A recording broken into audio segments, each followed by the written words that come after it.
بسم الله والحمد لله والصلاة والسلام على رسول الله وعلى آله وصحبه ومن والاه رب اشرح لي صدري ويسر لي أمري واحلل عقدة من لساني يفقهوا قولي. Mes chers frères et sœurs, assalamu alaikum wa rahmatullahi wa barakatuh. Tout d'abord, je remercie Allah tabarak wa ta'ala de nous avoir permis de nous réunir aujourd'hui pour augmenter notre foi, pour profiter des rappels. J'implore Allah tabarak wa ta'ala de récompenser les responsables de la mosquée pour l'invitation.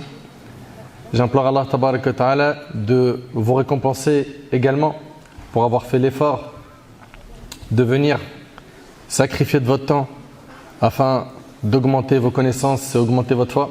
Qu'Allah tabarak wa ta'ala accepte vos efforts, qu'Allah azza wa jal nous guide tous, qu'Allah tabarak wa ta'ala fasse de nous des pieux. Et sans trop tarder, mes chers frères et sœurs, aujourd'hui j'ai envie de m'arrêter sur un hadith du prophète alayhi salatu wassalam qui est connu de la majorité d'entre nous. Et comme vous le savez, le rappel il profite aux croyants. Et ce hadith-là, subhanallah, on l'a déjà écouté je ne sais combien de fois, mais la beauté de cette religion, elle est dans sa répétition. Et on va s'arrêter sur pas mal d'enseignements que l'on va tirer de ce hadith du prophète alayhi salatu wassalam. Et je vais vous demander d'être très attentifs. Il s'agit du hadith de l'homme qui a tué. Normalement, vous savez déjà ce que je vais dire. Combien de personnes? 100 personnes. Ok, parfait. Qui n'a jamais entendu parler de ce hadith? Du hadith de l'homme qui a tué 100 personnes.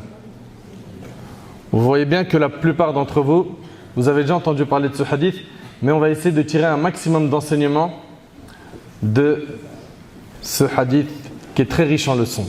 Selon Abu Sa'id al-Khudri radiyallahu anhu, le messager d'Allah sallallahu alayhi wa sallam a dit: parmi ceux qui vivaient avant vous, il y avait un homme qui avait tué 99 personnes. Il demanda quel était le plus grand savant de la terre. Vous avez vu qu'est-ce qu'il a eu comme réflexe? Il a demandé qui est le plus grand savant de la terre. On lui désigna un moine. Un moine, donc c'est quelqu'un qui est tout simplement un adorateur. Il fait des adorations, mais il n'a pas beaucoup de connaissances religieuses. C'est pas un savant. Cet homme qui a tué 99 personnes, il est parti le voir et il lui a dit: j'ai tué 99 personnes.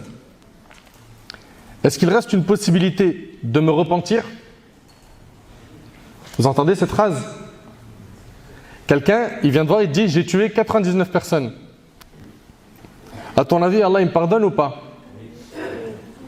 Oui. Malheureusement, il y a beaucoup de gens qui disent très rapidement non. Et on va tirer beaucoup d'enseignements, Inch'Allah, de ce hadith. Le moine lui a dit non. Pour lui, c'est pas possible. C'est grave. Et vous le savez tous que le meurtre, ça fait partie des grands péchés. C'est très très grave. L'homme, il a entendu 99 personnes repentir, il a vu que ça ne collait pas. Il lui a dit non. Suite à quoi, il le tua sur le coup, et de cette manière, il a atteint 100 personnes, 100 victimes. Puis, les remords sont revenus. Et subhanallah, les personnes qui ont une fitra, une nature saine, qui n'est pas totalement effacée, et bien quand ils font des désobéissances, des péchés, ça les ronge. Ils ne se sentent pas bien. Il peut mentir à ses potes en montrant qu'il est épanoui dans la délinquance, la drogue, les relations illicites, etc. Mais ça ronge, le péché, ça ronge. Attention, je parle de cœurs qui ne sont pas morts. Il leur reste encore un petit peu de vie. Cet homme-là, les remords l'ont rongé et il a demandé quel était l'homme le plus savant de la terre. On lui en désignait un. Là, à ce moment-là, on lui a ramené quoi? Quelqu'un de science. Quelqu'un qui maîtrise les sciences religieuses, qui a de la science, qui a du ilm. Et il lui a dit: j'ai tué 100 personnes. Est-ce que j'ai encore la possibilité de me repentir? Et regardez la réponse très rapide du savant. Et c'est celle-là qui doit être notre réponse. Et peu importe les péchés commis de la personne, il lui a dit: oui, oui, tu peux encore te repentir. Et qui peut s'interposer entre toi et ton retour à Allah?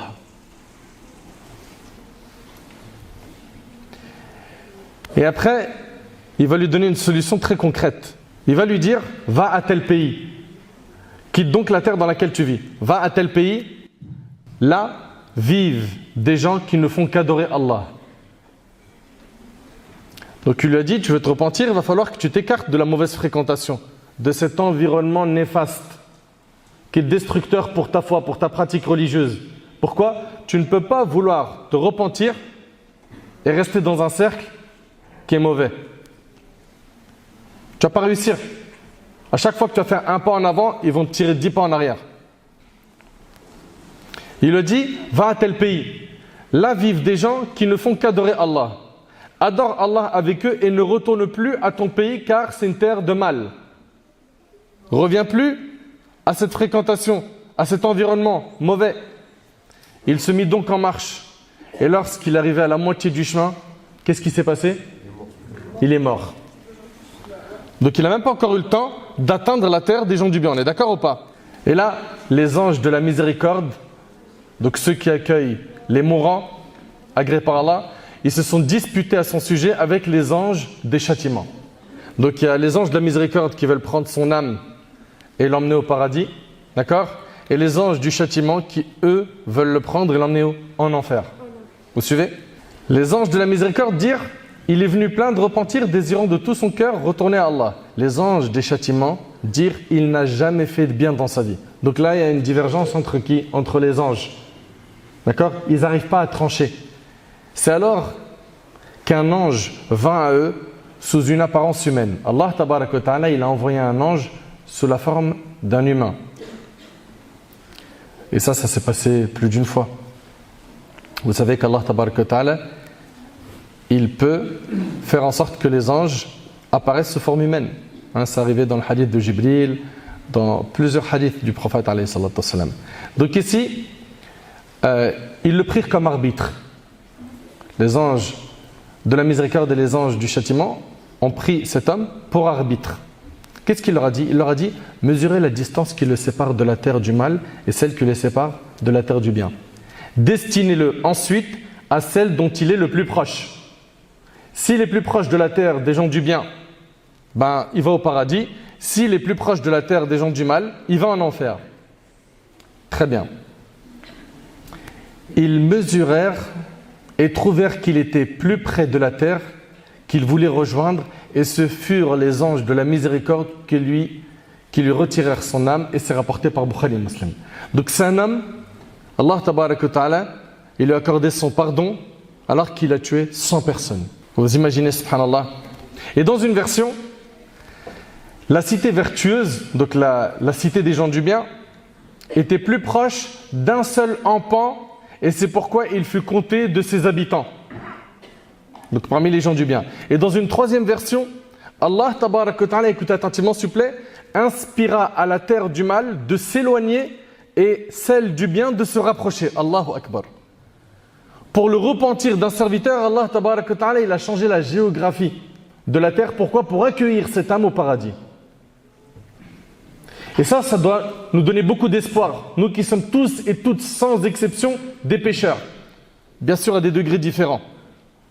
De ne jamais désespérer de la miséricorde d'Allah tabaraka wa ta'ala. Allah inspira à la terre du mal de s'éloigner et celle du bien de se rapprocher.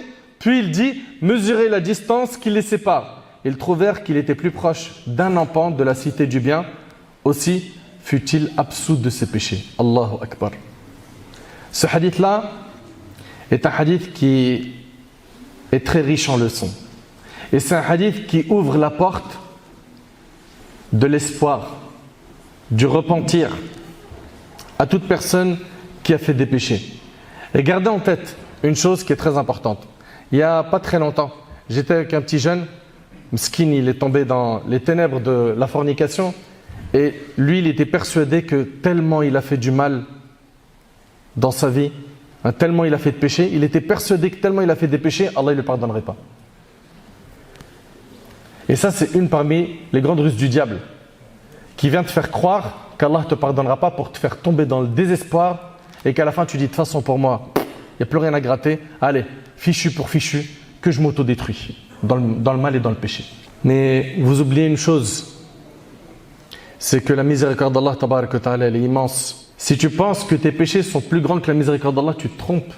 Allah tabarak wa ta'ala dit Inna rahmatallahi qaribun minal muhsinin. La miséricorde d'Allah est proche des bienfaisants. Et Allah tabarak wa ta'ala dit Wa rahmati wasi'at kulla shay. Et ma miséricorde embrasse toutes choses. Mes chers frères, mes chères sœurs, cet homme-là, il a fait énormément de mal. Il a tué 100 personnes. 100. C'est immense. C'est quelqu'un qui a eu des regrets et il a posé la question en demandant qui était le plus grand savant qu'il pouvait rencontrer. Et ce point-là est hyper important, mes chers frères, mes chères sœurs. Pourquoi? Parce que les savants sont ceux qui connaissent le mieux la religion. Ce sont des personnes de confiance. On se doit de les respecter, de les honorer.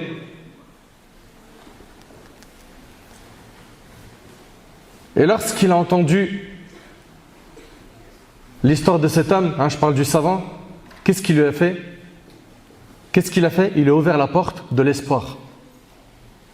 Est-ce que ça nous est déjà arrivé d'avoir un pécheur qui vient se plaindre et qu'on lui ouvre la porte de l'espoir, on le rassure? Bien évidemment, on ne demande pas de minimiser le péché qu'il a commis en lui disant « Ah, c'est rien. Quoi, t'as tué 10 personnes? Ça va, c'est rien. Il y a un homme, il en a tué 100. Allah, il l'a pardonné. » C'est pas le message. Bien évidemment, il faut qu'il prenne conscience de la gravité de l'acte pour qu'il puisse justement se repentir, regretter l'action. Mais après, le rassurant, lui disant que quoi que tu aies fait comme péché, Allah tabarak wa ta'ala est pardonneur et miséricordieux. Il est clément, subhanahu wa ta'ala. Mais le problème qu'on a aujourd'hui, c'est quoi? C'est qu'on a de plus en plus de jeunes et de moins jeunes qui vont se prononcer dans la religion d'Allah tabarak wa ta'ala sans bagage. Ils vont dire halal, haram, à tout va. Et sur des formats qui ne sont même pas scientifiques, comme sur TikTok. C'est-à-dire quoi? C'est-à-dire qu'il est là pour enseigner un sujet de fiqh, de jurisprudence islamique, quelque chose qui demande du temps, de la profondeur dans la recherche et dans la manière de l'exposer. Et sur un TikTok d'une minute, il dit « Ouais, voilà, l'imam Malik, il a dit Shafi'a halal ». C'est pas de la science, ça. Pour moi, ça s'appelle de la clownerie. C'est pas ça la science. Faire des petits rappels d'une minute, je peux comprendre, d'accord? Les petits reels, les stories, etc. Ouais, en rappel. Mais parler de ahkam, de règles juridiques, de halal haram, de répondre à des questions épineuses en une minute comme ça, en mode bâclé, ça c'est pas respecter la science. Ça c'est rabaisser la science. Après, vous savez ce qu'on entend aujourd'hui, c'est ouais, mais t'as vu les gens aujourd'hui, tu peux plus leur donner un contenu accrocheur qui dépasse 3 minutes. Tu dépasses 3 minutes, tu les perds. Je ne sais pas si vous imaginez ce qu'on est en train de nous dire là. On est en train de nous dire que la religion maintenant, ça doit être un fast-food. Du rapide, tout rapide. Mais t'es sérieux ou quoi? C'est pas comme ça. La science a ses règles, ses codes. La science, c'est toi qui vas vers elle, et pas l'inverse. Comme le calife qui avait demandé à l'imam Malik rahimahullah de venir enseigner la science à ses enfants. C'est quelque chose de noble. L'imam Malik lui a répondu, il lui a dit la science, c'est toi qui viens vers elle, et pas elle qui vient vers toi. Ça, c'est un. Ok? Donc il y a un effort à faire. Il y a un sacrifice. Tu vas t'asseoir, tu vas passer de longues années d'études pour pouvoir purifier ton âme et augmenter tes connaissances religieuses. Mais aujourd'hui, ils veulent faire... Alors, je répète, je ne parle pas des petits rappels. Ok, les petits rappels ou voilà, un petit message, une petite histoire. Je parle de science et consistance. Ça ne colle pas avec ce que vous êtes en train d'essayer de nous exposer là, comme format. Ça ne colle pas. Et ce n'est pas aux prêcheurs et aux savants de réduire le temps de leur prêche à 1 minute, 3 minutes pour satisfaire la masse. Ce n'est pas à eux de faire ça. C'est à la masse de comprendre que la science a ses règles et que ça demande du temps et du sacrifice. Combien de pieux prédécesseurs ont voyagé pendant des semaines et des mois pour apprendre un hadith du prophète, un seul. Regardez aujourd'hui, vous avez accès à combien d'instituts en présentiel et en ligne. où vous pouvez étudier avec des gens compétents. Maintenant, aujourd'hui, des gens qui non seulement abordent ça de manière bâclée, bancale, mais pire, ils vont faire dire à la religion ce qu'elle n'a pas dit. C'est-à-dire que tu vas le voir dans un TikTok, comme j'ai vu il n'y a pas très longtemps, quelqu'un qui dit vous savez que la femme, elle aussi, elle peut se divorcer quand elle veut, parce que souvent on nous dit que c'est l'homme qui divorce, mais même la femme. Et donc l'homme il va dire oui, c'est quelque chose qui s'appelle al-khul'. Ça vous parle? Quelqu'un, c'est quoi le khul'? Qui sait? Personne? Al-khul', c'est le fait que la femme, elle va, écoutez bien, en contrepartie d'une somme, demander une séparation, et que cette séparation-là, après, elle est actée, c'était comme ça à l'époque du prophète sallam, par lui-même, alayhi salatu wassalam, ou par une autorité religieuse. D'accord? Donc ça demande à ce que l'homme, il se présente avec madame devant une autorité religieuse, d'accord? Puis elle donne une contrepartie, ça peut être la dot, ça peut être plus ou moins de la dot, ça dépend des avis juridiques des savants, ok? Et que l'homme lui dise khala'tuki. Donc il y a tout ça comme condition. Et monsieur sur TikTok il dit bah ouais, la femme elle vient, elle a le khul'. Et il dit ça sur TikTok et stop. Et il dit pas les conditions. Mais t'es sérieux? Ils se moquent du monde ces gens-là. Ils se moquent de la science. Ils prennent les gens pour des moutons. C'est pas comme ça. Ou d'autres qui viennent et disent non, le hijab, ouais, moi je vous défie de trouver un seul argument qui dit que le hijab il est obligatoire. Nous, ce qu'on te demande à toi qui dis ça, ouvre-nous les livres de fiqh de nos anciens, ok, venez pas nous inventer des nouveaux noms qui sont incognitos dans le bataillon en nous ramenant 5-6 noms nouveaux qu'on ne connaît pas, ils sont inconnus dans la science. Et tu dis non, regarde, il y a un tel et un tel et un tel, à bout de souffle, à bout de nerf, Abu Na'na, eux tous ils ont dit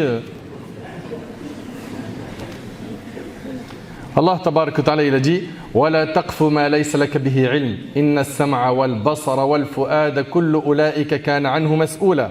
Allah ta'ala il a dit et ne poursuis pas ce dont tu n'as aucune connaissance, l'ouïe, la vue et le cœur, sur tout cela en vérité on sera interrogé. Fais attention, tu seras interrogé sur ce que tu as dit.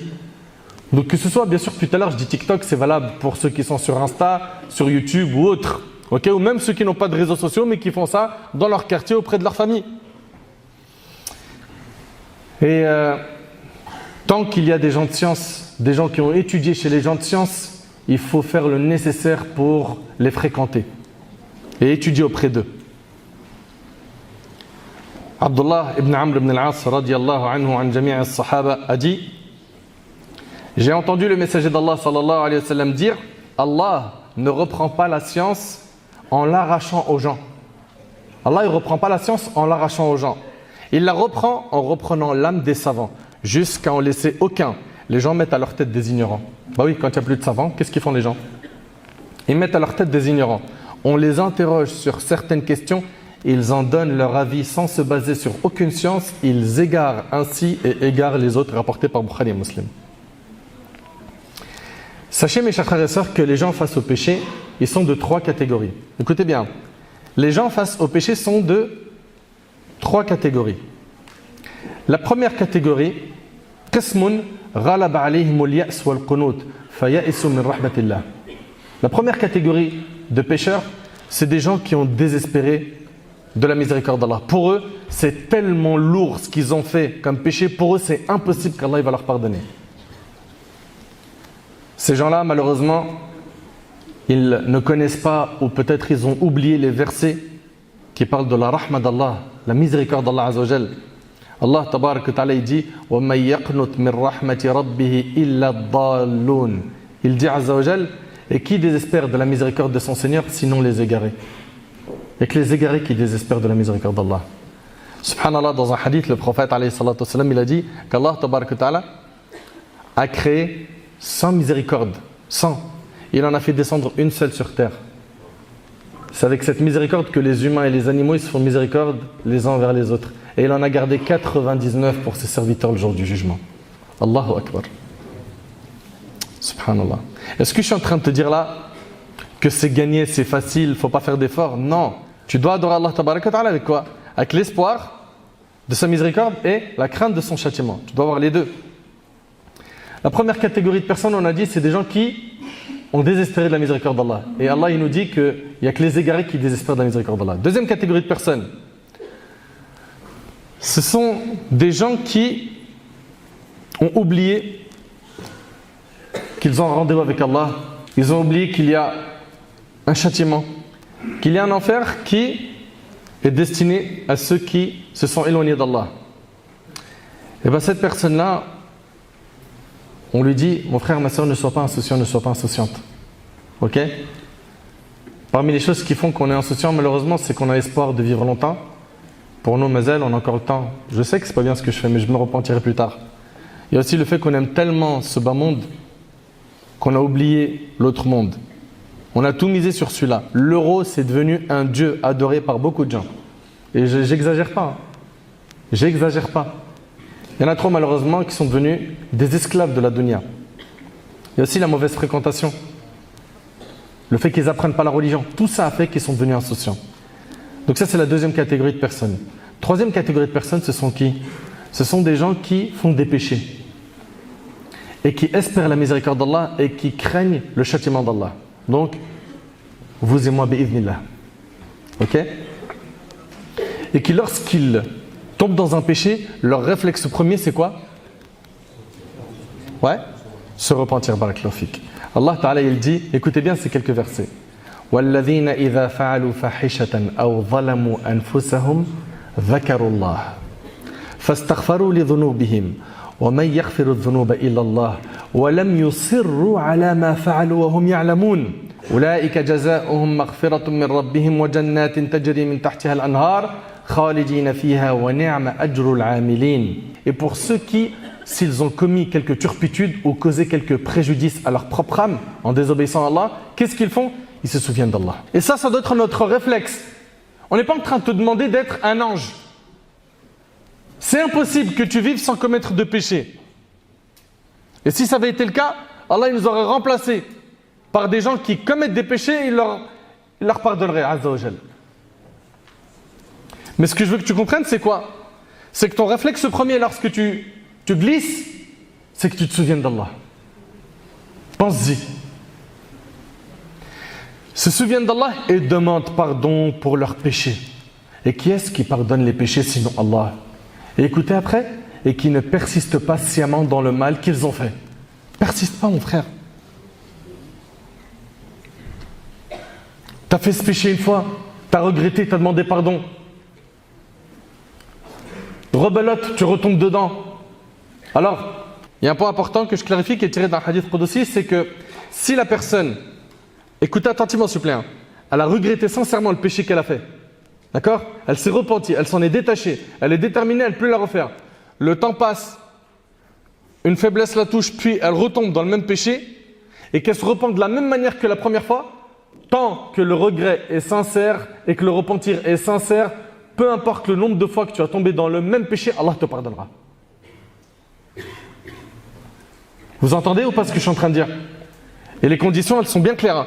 Tant que le regret est sincère, que le repentir est sincère, c'est-à-dire que les conditions du repentir, on les connaît tous par cœur. Si on regrette sincèrement du cœur, n'est-ce pas? On se détache immédiatement du péché, on est déterminé à ne plus jamais le refaire. Mais voilà, Shaitan, il laisse tranquille personne, hein? La foi l'affaiblit, et puis la personne, elle s'est retrouvée à retomber dans le même péché, alors qu'elle s'était repentie. Bien évidemment, on n'est pas en train de t'encourager à tomber dans le même péché, d'accord? On n'est pas en train de vous encourager à tomber dans le même péché, mais combattez votre ego pour ne pas tomber dans le même péché. Allah Ta'ala, il nous dit par la suite, ceux-là ont pour récompense le pardon de leur Seigneur, ainsi que les jardins sous lesquels coulent les ruisseaux, pour y demeurer éternellement. Comme est beau le salaire de ceux qui font le bien. Mes frères, mes sœurs, est-ce que vous êtes d'accord que quand il y en a un qui a un peu d'argent et qui a bossé, hein, il veut se reposer, il a envie de se retrouver dans un bel endroit? C'est vrai ou pas? Il prend l'avion, je veux quitter, généralement, je veux quitter le décor de mon quartier et puis aller dans un endroit où il fait beau, il y a le soleil, un endroit où je savoure la détente, Nos jeunes aujourd'hui, quand ils veulent partir en vacances, on entend souvent des destinations qui reviennent beaucoup. La Thaïlande, Dubaï, n'est-ce pas? Maldives, n'est-ce pas? Etc. etc. Mais tu as vu ces endroits-là, pour ceux qui sont déjà partis dans ces endroits-là, c'est vrai, c'est un kiff. Surtout quand tu as bien préparé ton voyage, il y a la pension complète. Ah, et les repas, c'est pas du plastique, hein, c'est du sérieux. La belle vue, le beau coucher de soleil, la température elle est bonne, ils se baignent, ils s'amusent, etc. Mais moi j'aimerais bien que quand tu es dans un endroit comme ça, que tu te rappelles que ce qu'il y a au paradis, tu ne pourras jamais l'imaginer. Tu ne pourras jamais l'imaginer, jamais. Jamais. Allah Ta'ala, il a dit, j'ai préparé pour mes pieux serviteurs ce que nul œil n'a vu, aucune oreille n'a entendu et aucun cerveau n'a pu imaginer. C'est-à-dire que tu as vu ces choses qui nous impressionnent dans la dunya, ça c'est rien comparé à ce qui nous attend là-bas. Ce qui nous attend, fait le Jannah, c'est trop puissant et c'est pour l'éternité. Il n'y a qu'une personne qui ne réfléchit pas, qui a éteint son cerveau, qui sacrifie l'au-delà pour ce bas monde éphémère. Où peu importe le plaisir que tu vas savourer ici, il y aura toujours un manque. On parlait depuis tout à l'heure de ceux qui sont dans les belles destinations, etc. Tu verras qui se plaint, le soleil conne trop fort, ne peut pas sortir toute la journée. Il y a quand même des inconvénients. Le soir, il y a des moustiques, tu ne peux même pas ouvrir la fenêtre. Il y a toujours, même dans les plus grands plaisirs ici, il y a toujours quelque chose qui manque. C'est vrai ou pas? Il n'y a pas ici sur terre quelque chose de parfait. La perfection après la mort d'Iznillah. Et j'implore Allah subhanahu wa ta'ala de nous accorder à tous et à tout al-Firdaus al-A'la. Et qu'on puisse se voir comme on s'est vu ici et se remémorer ces moments où on est en train de se conseiller. Tu te rappelles la personne ce jour-là?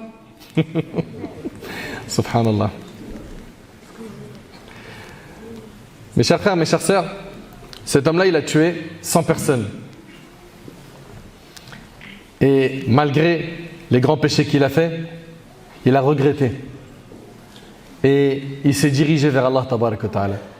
Et Allah tabarak wa ta'ala dit قُلْ يَا عِبَادِيَ الَّذِينَ أَصْرَفُوا عَلَى أَنفُسِهِمْ لَا تَقْنَطُوا مِنْ رَحْمَةِ اللَّهِ إِنَّ اللَّهَ يَغْفِرُ الذُّنُوبَ جَمِيعًا إِنَّهُ هُوَ الْغَفُورُ الرَّحِيمُ. Dis ô mes serviteurs qui avez commis des excès à votre propre détriment, ne désespérez pas de la miséricorde d'Allah. Car Allah pardonne tous les péchés. Oui, c'est lui le pardonneur, le très miséricordieux. Allahumma tub alayna. إنك أنت التواب الرحيم واغفر لنا إنك أنت الغفور الرحيم. Mes chers frères, mes chères sœurs, Allah Ta'ala dit كتب ربكم على نفسه الرحمة أنه من عمل منكم سوءا بجهالة ثم تاب من بعده وأصلح فأنه غفور رحيم. Votre Seigneur s'est prescrit à lui-même la miséricorde et quiconque d'entre vous a fait un mal par ignorance et ensuite s'est repenti et s'est réformé, il est alors pardonneur et miséricordieux. Subhanallah. Cet homme-là, il a fait quelque chose de grave, il a tué 100 personnes. Et je vous rappelle que le meurtre fait partie des grands péchés. Hein? Allah tabarak wa ta'ala, il a condamné cela dans le Coran, dans la sunna du prophète alayhi salatu wassalam. Le prophète alayhi salatu wassalam a même dit le premier cas qui sera jugé entre les humains le jour du jugement sera celui des sangs, c'est-à-dire des crimes. Vous entendez? Et c'est rapporté par Bukhari et Muslim. Et le prophète alayhi salatu wassalam a dit également l'assassiné viendra avec son tueur au jour du jugement dernier, tenant en main sa tête et en tirant son auteur avec l'autre main. C'est-à-dire il va tenir sa tête avec une main et l'auteur du meurtre, il va le tirer avec l'autre main. Ses veines dégoulinant de sang, il l'amènera jusqu'au trône et dira au Seigneur des mondes, celui-ci m'a tué. Allah dira au tueur, tu as péri. Et il le prendra pour le jeter en enfer, apporté par Tirmidhi. Et on vous parle de ce hadith, pourquoi? Parce qu'aujourd'hui, malheureusement, c'est devenu un jeu chez nos jeunes de tuer. Oui, c'est devenu un jeu, un amusement. Ce qui est super choquant, c'est que ces jeunes, ils n'ont pas de pitié à faire ça, ok? Rien, aucun remords. Mais le pire, c'est que maintenant, c'est diffusé dans des chaînes sur des réseaux sociaux. C'est-à-dire qu'il y a des gens, ils ont des cœurs morts qui filment la scène. Inna lillahi wa inna ilayhi raji'un. J'implore Allah subhanahu wa ta'ala de leur pardonner, de soigner leur cœur, de les guider avant qu'il soit trop tard. Et ces jeunes-là, malheureusement, ce qui leur arrive, c'est quoi? C'est qu'ils ne pensent pas aux conséquences. Ça, c'est le grand problème qu'on a aujourd'hui dans notre jeunesse, c'est qu'ils ne pensent jamais aux conséquences des péchés. Et je m'adresse ici à nos petits frères, collégiens, lycéens. Écoutez attentivement ce que j'ai à vous dire, s'il vous plaît. Il y en a beaucoup parmi vous qui entendent, quand ils essayent de rester droits et de ne pas aller dans la mauvaise direction, ils entendent « Ah, t'es un bouffon !» Vas-y, laisse tomber, c'est même pas un mec, c'est une fille. Qu'est-ce que tu lui demandes de sortir le soir? C'est très bien, lui. C'est la prison, Alcatraz. Mais il n'a jamais eu de rapport, puceau. On lui envoie tellement de piques qu'à la fin, si lui, il n'est pas solide, il craque et se retrouve à basculer dans leur camp. C'est vrai ou pas? Ces petits frères et ces petites sœurs, ce que j'ai à leur dire, moi, c'est que ces gens qui disent que vous vivez dans une prison, eh ben, acceptez ce terme, ok? Et concentrez-vous sur vos études. Concentrez-vous sur vos études. Vos parents, par la grâce d'Allah Azzawajal, ils ont, eux, mâché le boulot pour vous. C'est-à-dire quoi? Toi, tu n'as pas à aller travailler pour payer le loyer, l'électricité, n'est-ce pas? L'eau, les vêtements. Ton père, ta mère, ils s'occupent de tout. Ton repas, il est prêt. Quand tu as besoin de quelque chose, par la grâce d'Allah, aujourd'hui, tu l'as facilement. Et j'en parlais avec certains de mes amis, je leur disais, je crois que c'était hier, je leur disais, moi quand j'étais jeune, aujourd'hui j'ai 40 ans, quand j'étais jeune, quand j'étais au collège, Wallahi l'azim, je le jure par Allah, qu'on avait le droit à un seul survêtement par an. Mon père, il n'avait pas les moyens. Et moi, pour moi, c'était un kiff. Je me rappelle quand j'allais avec lui à Gosport, c'était un Eid. Quand on allait acheter un survêt, c'était un Eid, c'était une fête. Un par an. Et je sais qu'ici, j'ai certains grands frères qui sont là, peut-être ils ont vécu la même chose. Et aujourd'hui, regardez les jeunes, ils manquent de quelque chose aujourd'hui? Ils manquent de rien. Papa, il me faut un pull, dans la semaine il l'a. Je veux un manteau, dans la semaine. Je veux une paire de baskets, dans la semaine. Même s'il va serrer la ceinture et il ne va pas manger. Le père, il sacrifie. La mère, elle sacrifie. Et en retour, qu'est-ce qu'on vous demande? Réussissez vos études. Et acceptez d'être dans cette prison, entre guillemets, de laquelle on vous parle, et rendez-vous plus tard, dans 5 ans, toi qui as 15 ans par exemple, ou dans 10 ans, ok? Et après que tu auras ton diplôme, Inch'Allah, et que tu auras ton premier job, tu es bien, tu es stable, tu as ton logement, etc., tu commences à fonder une famille, regarde ceux qui te parlaient de prison, si eux, ils ne sont pas dans la vraie prison.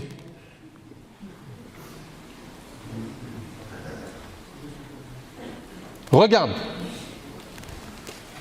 C'est pour ça, faites attention. Soyez pas faibles. Tenez bon.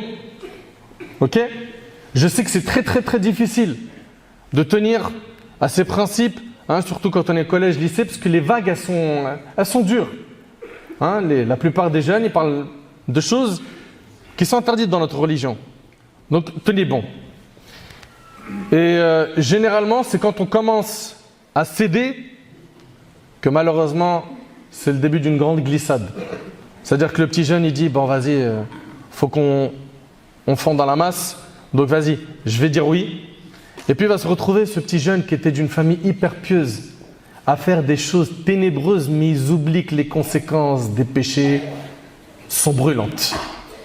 Comme une jeune, subhanallah, il n'y a pas très longtemps, j'ai reçu un message, mais ça c'est des messages qu'on reçoit malheureusement régulièrement, où elle dit, moi j'aimerais bien qu'on me trouve une solution, mes parents ils sont hyper pieux. Si mes parents ils apprennent que moi je suis enceinte, je suis morte, est-ce que je peux avorter? Là, ça veut dire que c'est deux grands péchés, la fornication et l'avortement. Vous voyez? Donc les gens ils ne mesurent pas en fait les conséquences des péchés. Les petits jeunes là qui, d'un seul coup, ils se retrouvent en prison. Pourquoi? À cause de l'engrenage, la fréquentation. Puis après, un casier judiciaire gros comme sa tête. Il ressort, il n'a toujours pas encore lui assez de lucidité, de maturité pour comprendre que ce qu'il est en train de faire, c'est tout simplement détruire son avenir. Mais 20 ans, 21 ans, 22, 25, il ouvre les yeux. Il se dit, mince, qu'est-ce que j'ai été bête. Réfléchissez aux conséquences. Et dites-vous que peu importe ce que vous avez fait comme péché, Allah tabarak wa ta'ala vous pardonnera si vous êtes quoi? Sincère dans votre repentir. Si vous revenez vers lui. Anas radhiyallahu anhu, il rapporte avoir entendu le prophète alayhi salatu wassalam dire, Allah, le Très-Haut a dit au fils d'Adam, tant que tu m'invoques et tu espères en moi, je t'absoudrai malgré ce qui s'est produit de toi et je ne m'en soucierai pas. C'est-à-dire que tant que tu invoques Allah et que tu as espoir en lui, Allah il va te pardonner sans se soucier du nombre de tes péchés. Allahu Akbar. Allah Akbar. Vous avez vu la porte comment elle est ouverte? Mais il y a aussi quelque chose qu'il faut garder en tête. Allah parmi ses noms il s'appelle As-Sabour, le patient. Subhanallah.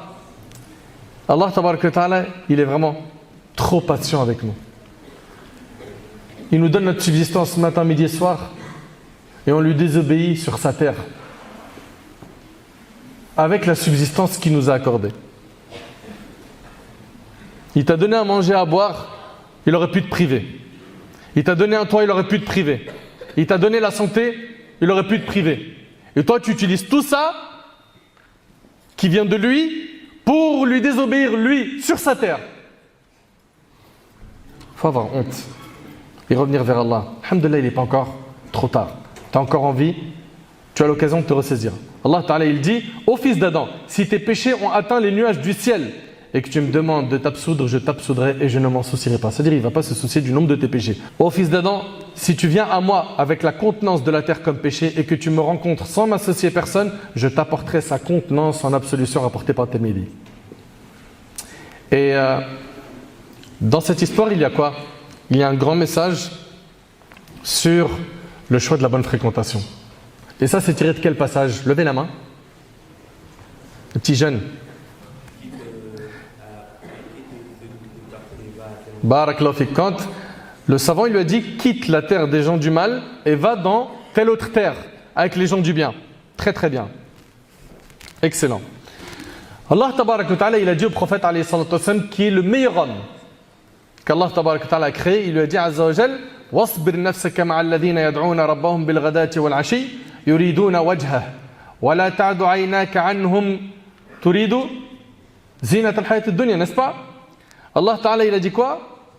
Fais preuve de patience au prophète sallallahu en restant avec ceux qui invoquent leur Seigneur matin et soir désirant sa face. C'est-à-dire ils désirent la satisfaction d'Allah. Allah il dit au prophète reste toujours en bonne compagnie avec les compagnons. La bonne fréquentation. Ça, c'est ce qu'Allah demande au prophète. Mais qu'en est-il de nous? Certains parmi nous ils fréquentent des très mauvaises fréquentations.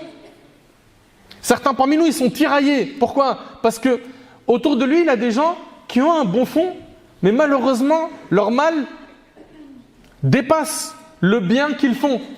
Et donc, il aime le bien qu'il y a en lui. Et il n'aime pas le mal. Mais il le suit parce que, voilà, c'est quelqu'un qui fait rire, qui a du style, et tout ce qu'on entend aujourd'hui. Cette personne-là, si à la rigueur, elle fréquente ce type de personne, mais qu'elle, elle est forte dans sa foi, elle va pouvoir tendre la main à cette personne et l'aider. Mais lui, il est KO. KO et il fréquente des gens qui sont soit sakin, ils vivent entre deux mondes, soit ils sont totalement égarés. T'étonnes pas après que tu te retrouves à faire des choses qui sont hyper graves et que tu fasses pleurer ta mère, tes parents. Je ne sais pas si vous arrivez à réaliser la gravité de la chose, et je m'adresse encore une fois à nos jeunes, de faire pleurer vos parents. Faites rire vos parents, faites rentrer la joie dans leur cœur comme vous les avez fait pleurer, vous les avez rendus tristes. Et sachez que vos deux parents, ce sont deux accès qui mènent au paradis. C'est des portes qui mènent au paradis. Il y en a un qui meurt, il y a une porte qui se ferme. Une porte qui se ferme qui mène au paradis. Mais on ne réalise pas. Je me rappelle, il y a un frère, subhanallah, j'étais avec lui hier. Il m'a dit, Wallahi al-azim, mon frère, quand mon père il est mort, j'ai reçu des messages, des appels et tout. J'étais bien évidemment touché, triste, jusqu'à ce qu'un frère il me dit, A'azzam Allahu ajrak, qu'Allah t'accorde une grande récompense. Il lui a dit, réalise que tu viens de perdre une parmi les portes du paradis. Il a dit ça, il m'a dit, Wallah, le téléphone il est tombé de ma main. Il m'a dit, le téléphone il est tombé de ma main et j'ai commencé à pleurer, je me mordais les doigts. Il a dit, j'ai commencé à repenser à tous les moments où j'aurais pu rester avec mes parents. Tous les moments où j'aurais pu leur dire je t'aime, je leur ai jamais dit je t'aime. Tous les moments où j'aurais pu fréquenter mes parents, rester avec eux. Il était là, il m'a dit, Wallah, tu peux pas imaginer à quel point ça m'a brûlé. Et nous, subhanallah, on a des parents qui sont en vie et on les met en colère et on dort normal. C'est-à-dire que ton père et ta mère, ils sont en colère contre toi et toi, ça ne te touche pas.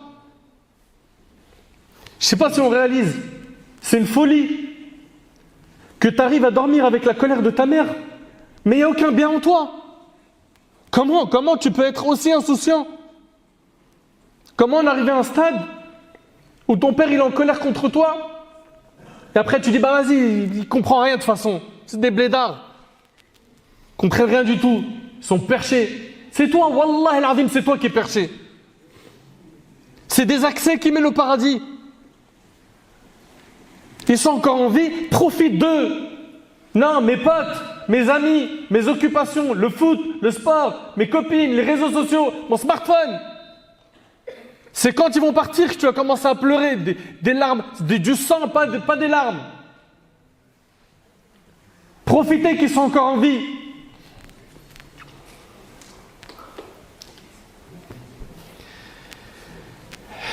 Ici, cet homme-là, il a fait un vrai choix. Et ce choix-là, il est pour certains difficile, mais il est nécessaire. C'est quoi? C'est de nettoyer sa fréquentation. Si tu fréquentes des mauvaises personnes, t'attends pas à ce que ce soit facile de cheminer vers Allah. Si tu fréquentes des mauvais, t'attends pas à ce que le repentir soit facile. Si tu fréquentes des mauvais, t'attends pas à faire des bonnes actions facilement. Ça va être dur. Et garde aussi une chose en tête, c'est que toute personne qui délaisse quelque chose pour Allah, Allah il lui remplace par une chose meilleure. Le prophète alayhi salatu wassalam a dit: tu ne laisseras pas une chose pour Allah azza wa jal sans qu'il te le remplace par mieux. Tout ce que tu délaisses comme haram qui déplaît à Allah, Allah ta'ala il va te le remplacer par quelque chose de meilleur. Et c'est pas forcément quelque chose de matériel. Ne serait-ce simplement que d'avoir un sakin dans le cœur, la quiétude, la paix intérieure, la foi, le fait que tu ressentes al-qurb min Allah, que tu es proche d'Allah. Ça n'a pas de prix. C'est mieux que le matériel. De cette histoire, on comprend donc qu'il faut faire très attention à sa fréquentation et que sois prêt à perdre des choses de ce bas monde pour gagner des choses dans l'au-delà. Sois prêt à faire ce sacrifice. Ne sois pas un esclave de tes passions. Parmi les choses qu'il faut tirer également comme leçon de cette histoire, c'est le fait d'avoir quoi? De la miséricorde envers les pécheurs. De la rahma. Le pécheur, tu dois le voir comme quelqu'un de malade. Quelqu'un de malade. Il est malade. Tu vas le dénigrer ou tu as de la peine pour lui? Tu as de la peine, n'est-ce pas? Malheureusement, on voit beaucoup de gens, de nos frères et nos sœurs sur... We were in love, that never meant to stay. Some things are real, even when they fade.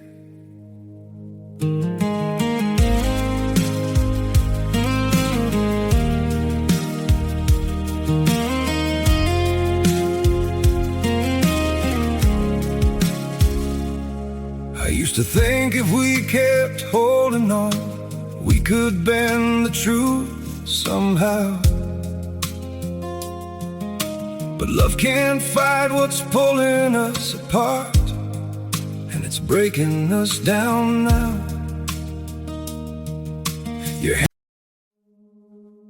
We were in love, that never meant to stay. Some things are real, even when they fade.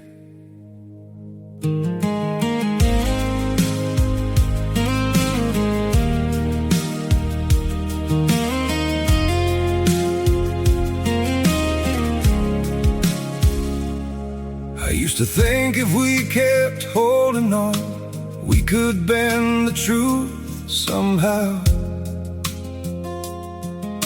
But love can't fight what's pulling us apart, and it's breaking us down now.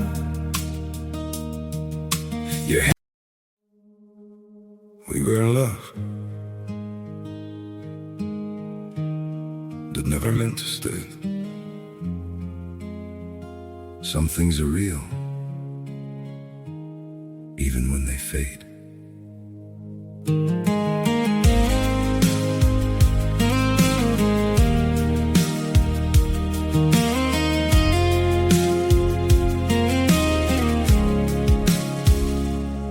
I used to think if we kept holding on, we could bend the truth somehow. But love can't fight what's pulling us apart. Les réseaux sociaux, ils ont des âmes malades, des cœurs malades. Et au lieu de les approcher discrètement et de leur faire nasiha, de les rapprocher de la guidée, de la droiture, on leur jette des cailloux, on les humilie, on les affiche en public et on prend les vidéos, où on fait des screens de ce qu'ils ont dit et puis après on se moque d'eux, en dévoilant leurs péchés sur le net. Vous avez rien compris. Vous avez rien compris. Au contraire, il faut leur tendre la main et ouvrir la porte de l'espoir et leur montrer que le repentir est accessible. Et wallahi, plusieurs fois, on a vu des gens qui étaient très très loin d'Allah. On a déjà vu des gens qui étaient très loin d'Allah, très très loin. Même des stars qui sont revenus. Et ça même à l'époque du prophète, alayhi salatu wassalam, Omar ibn Khattab, radiyallahu anhu, Abu Sufyan, et j'en passe. Et gardez aussi en tête une chose, c'est que cette personne-là, qu'on voit très loin aujourd'hui, il se peut que demain soit meilleure que nous. Il se peut demain qu'elle soit meilleure que nous. Donc, on ne leur jette pas des pierres. Et on patiente. Et on leur fait dua pour qu'Allah les guide. D'accord ? Ne soyez pas des sans-pitié. Vous voyez un pécheur ou une sœur, elle est en train d'exposer ses péchés sur le net, vous allez vous la déchirer en public ou dans les commentaires. C'est pas de cette manière-là qu'on va gagner son cœur.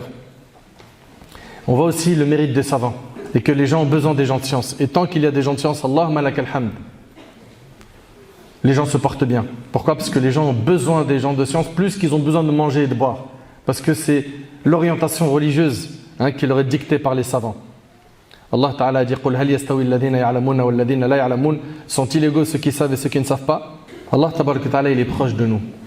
C'est-à-dire que toi qui as fait beaucoup de péchés et qui te demande par où commencer, invoque-le. Sache qu'il est proche. Allah Ta'ala, il a dit « Wa idha sa'alaka ibadi anni fa inni qarib ujibu da'wata ad-da'i idha da'an falyastajibu li wal yu'minu bi la'allahum yarshudun » Et quand mes serviteurs t'interrogent sur moi, alors je suis tout proche. Je réponds à l'appel de celui qui me prie quand il me prie. Donc Allah, il est très proche. Invoque-le. En prière, en dehors de la prière. Dis-le, Ya Rab, j'arrive pas. Je suis emprisonné dans le cercle des péchés. J'aimerais m'en sortir. Je suis addict de tel péché. Ya Rab, donne-moi la force. Ya Allah, augmente mes connaissances, augmente ma foi. Et pour finir, si on doit résumer toutes les leçons de cette histoire, c'est que 1. On ne doit jamais désespérer de la miséricorde d'Allah Ta'ala, peu importe les péchés qu'on a fait. 2. Quand on pose nos questions, on ne les pose pas à n'importe qui. C'est pas parce que la personne elle a 2 millions d'abonnés sur TikTok que c'est une référence religieuse. Elle devient une référence religieuse à partir du moment où elle a étudié. Elle a fait un cursus. Elle a étudié chez les ulama, chez les gens de science. 3. Quand on répond à une question, soit je maîtrise, je parle, soit je ne connais pas, je me tais. 4. Parmi les leçons également, c'est quand le pécheur il vient me voir, il faut que tout de suite je lui ouvre la porte de la miséricorde. Il ne faut pas que je le fasse désespérer. 5. Prolongeons notre souffle avec les pécheurs. Aujourd'hui, il est peut-être hyper loin, très très très loin. Mais Allah Ta'ala guide qui il veut. Et il est possible que cette personne-là, Allah Ta'ala le guide, il voit en lui qu'elle recherche le droit chemin et Allah Subhanahu wa Ta'ala lui accorde la guider. Et qu'il est possible même que cette personne à la fin soit meilleure que nous. Enfin, prolongeons notre souffle avec les pécheurs et soyons tous des du'at ilallah, que tous on ait quoi ? Notre part de da'wa en appelant Allah Subhanahu wa Ta'ala. J'aimerais que chacun d'entre nous trouve son rôle dans la da'wa en appelant Allah Subhanahu wa Ta'ala et chacun selon ses moyens, ne serait-ce qu'en disant une bonne parole ou en conseillant, que ce soit dans les commentaires sur les réseaux sociaux ou auprès de la famille, les proches, et commençons toujours par la famille. Quand on dit la famille, d'abord tu prends ton âme en main, sérieusement, puis après ta famille, puis après le reste des gens. Enfin, j'implore Allah Subhanahu wa Ta'ala de nous pardonner nos manquements, j'implore Allah Subhanahu wa Ta'ala de nous accorder un repentir sincère, j'implore Allah Subhanahu wa Ta'ala de nous accorder une bonne compréhension de sa religion, j'implore Allah Subhanahu wa Ta'ala de nous pardonner, de couvrir nos fautes, j'implore Allah Subhanahu wa Ta'ala de nous accorder une bonne fin, j'implore Allah Tabaraka wa Ta'ala qui m'accorde ainsi qu'à vous, Yawm al-Qiyamah, d'avoir notre livre de la main droite et de finir au Firdaus. صلى الله سبحانه وتعالى أن ينفعني بما قلت وينفعكم بما سمعتم هذا والله أعلم سبحانك اللهم بحمدك أشهد أن لا إله إلا أنت أستغفرك وأتوب إليك وآخر دعوانا أن الحمد لله رب العالمين وبارك الله فيكم.